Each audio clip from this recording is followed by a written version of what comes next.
məsəl üçün i92 markalı yanacağın keyfiyyəti onun daxilindəki aktan ədədinin sayından asılıdır. Onun aktan ədədi nə qədər güclü olsa, nə qədər məsəl üçün i92-nin aktan ədədi i91, 91.5 olarsa, bu deməli bu 92-yə çox yaxın olarsa, bu deməli keyfiyyətli yanacaq növüdür. 95-in də eyni aktan ədədi ilə ölçülür. Dizel yanacağında onun tərkibinin yağlılığına, onun tərkibindəki yandırma qüvvəsinə görə təyin olunur. Tez-tez qarşımıza çıxır bu mövzular.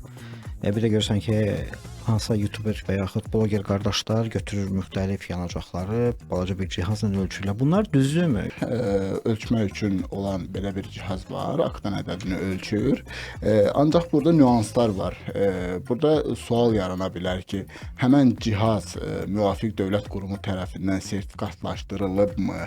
Həmən cihazın işləmə xüsusiyyətləri sınaq laboratoriyalarından keçibmi? Yəni laboratoriyalarda yoxlanılandan sonra mı həmən cihazdan bu yanacaq növləri yoxlanılıb? Yəni bu yanacaq növlərinin keyfiyyətini mən bildiyim qədər dövlət qurumları yoxlayır.